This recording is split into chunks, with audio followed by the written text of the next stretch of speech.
우리는 왜 죽는가? 죽음은 설계된 것인가? 우리가 영생하지 못하는 이유가 있는가? 여러분, 오늘은 좀 무거운 질문 하나를 들고 왔습니다. 우리는 왜 죽는가?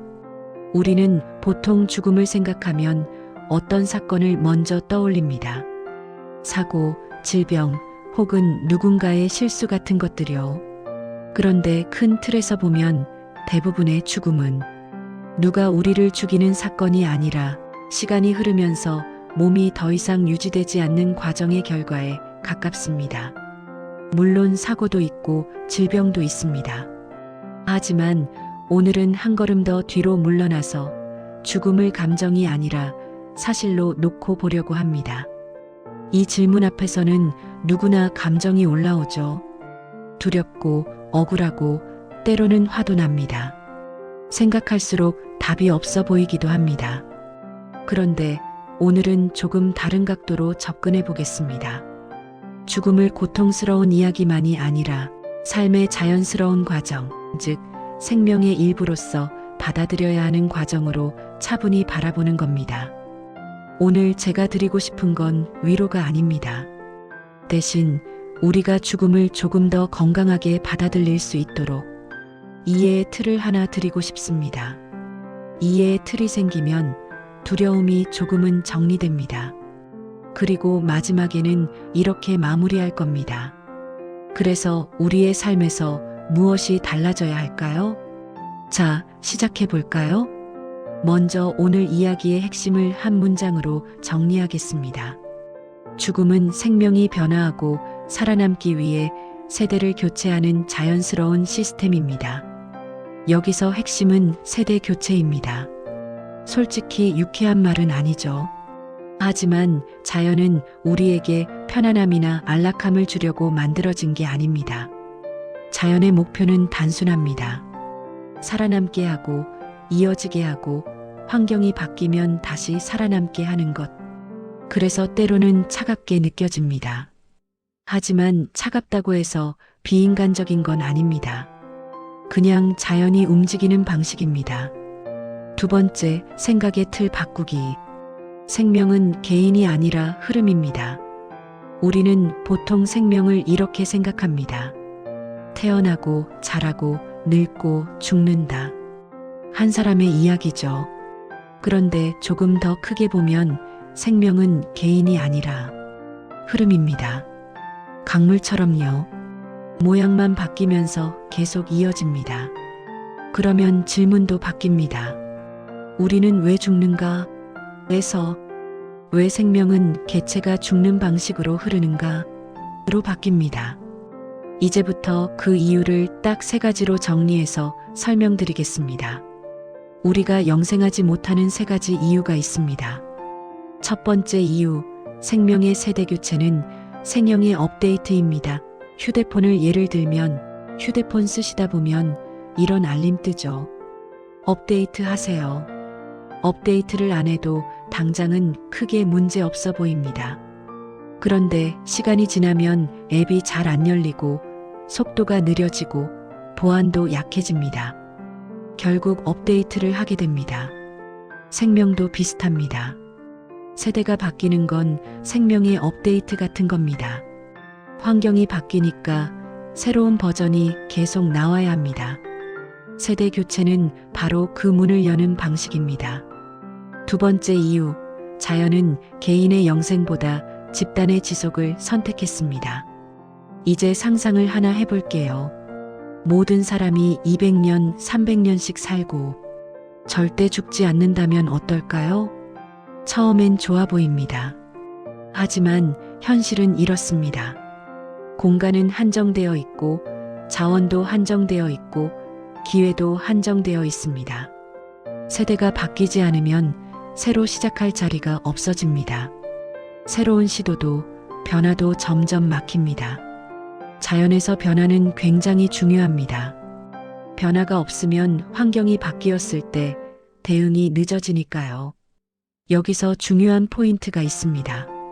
자연은 한 사람을 오래 살게 만드는 방향보다 집단이 오래 이어지게 만드는 쪽으로 움직여 왔다는 겁니다. 즉, 죽음은 잔인한 처벌이 아니라 세대 교체를 통해 집단이 이어지는 구조로 작동합니다. 세 번째 이유는 조금씩 다른 복사가 빠른 적응을 만든다는 것입니다. 생명은 복사입니다. 그런데 생명의 복사는 단순한 복사만으로는 의미가 크지 않습니다. 조금씩 달라져야 합니다. 그게 바로 변화죠. 그리고 환경이 시험합니다. 어떤 특징은 유리하고 어떤 특징은 불리하기도 합니다. 유리한 것은 더 남고 불리한 것은 줄어듭니다. 이게 변화의 기본 구조입니다. 농사에서 씨앗 고르기를 한번 생각해 보겠습니다. 농사에서 씨앗을 남길 때 아무 씨앗이나 쓰지 않습니다. 잘 자란 작물에서 씨앗을 골라 남깁니다. 그래야 다음 해에 더 잘 자랍니다. 이게 바로 자연의 선택입니다. 생명도 비슷합니다. 그리고 여기서 역설이 하나 있습니다. 완벽하게 똑같이만 복사하면 오히려 환경 변화에 약해질 수 있습니다. 조금 불완전한 복사 또는 조금 어설픈 변화가 오히려 종 전체를 살리는 경우가 있습니다. 그리고 이런 변화는 세대가 바뀔 때 더 빨라집니다. 이번에는 독감 바이러스가 매년 달라지는 이유를 알아보겠습니다. 매년 독감이나 감기 유행이 조금씩 달라지죠. 작년엔 괜찮았는데 올해는 더 독합니다. 바이러스도 변하고 생활 환경도 변합니다. 어제의 정답이 오늘의 오답이 됩니다. 자연이 보는 건 완벽한 정답이 아니라 빠른 적응입니다. 다시 말하면 죽음은 환경 변화에 대하여 집단이 적응하는 속도를 높여줍니다.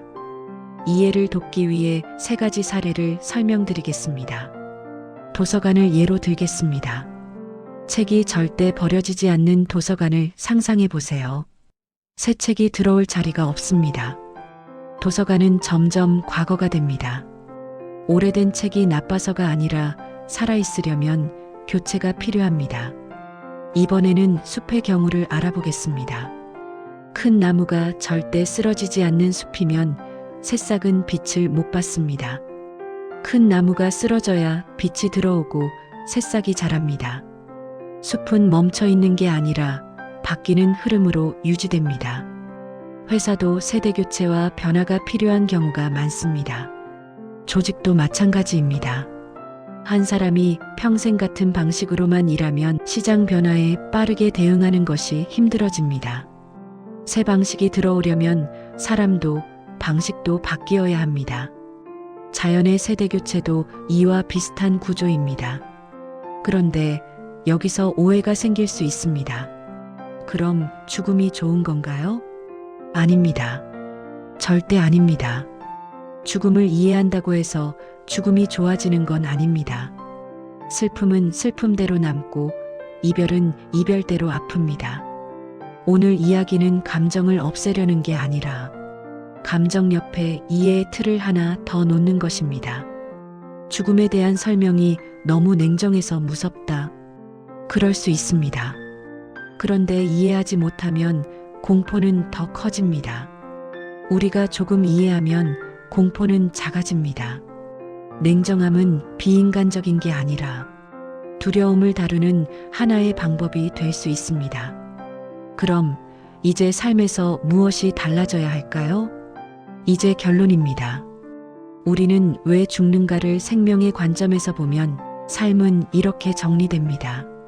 죽음이 있다는 건 시간이 정해져 있다는 뜻이고, 그래서 우선순위가 분명해집니다. 제가 제안하는 5가지로 마무리하겠습니다. 매일의 삶 속에서 미루기만 했던 일들을 줄여가기. 하고 싶은 말, 만나고 싶은 사람, 해보고 싶은 일은 언젠가가 아니라 이번 달로 옮기세요. 몸 관리하기. 죽음을 막을 수 없더라도 남은 시간을 더 선명하게 살 수는 있습니다. 관계 정리하기. 관계는 숫자가 아니라 방향입니다.